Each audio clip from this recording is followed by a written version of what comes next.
Hello বন্ধুরা, আজকের ব্রেকফাস্টটা আমি বানালাম। মাকে আজকে ছুটি দিলাম ব্রেকফাস্ট বানানোর থেকে। ব্রেকফাস্টে বানালাম পাস্তা। রেসিপিটা তোমাদের সাথে শেয়ার করলাম।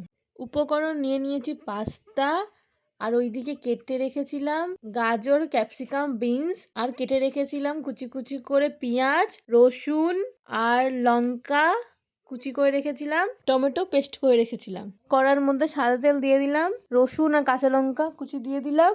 একটু নাড়াচাড়া করার পর পেঁয়াজ কুচি দিয়ে দিলাম। পেঁয়াজটা একটু ভাজা হয়ে যাওয়ার পর কেটে রাখা সবজিগুলো দিয়ে দিলাম। সবজিগুলো ভাজা ভাজা হয়ে গেলে টমেটো পেস্ট দিয়ে দিলাম, আর দিলাম গোলমরিচের গুঁড়ো, কাশ্মীরি লঙ্কার গুঁড়ো আর নুন দিয়ে নাড়াচাড়া করে জল দিয়ে দিলাম। জলটা যে ফুটে উঠলো দিয়ে দিলাম পাস্তাগুলো।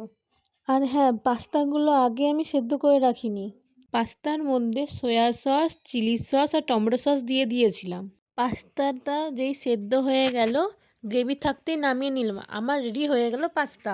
রেডি আমার হেলদি অ্যান্ড টেস্টি পাস্তা। দারুণ হয়েছিল খেতে। তোমাদের যদি ভিডিওটা ভালো লেগে থাকে, like, comment, share and subscribe follow করতে ভুলবে না প্লিজ।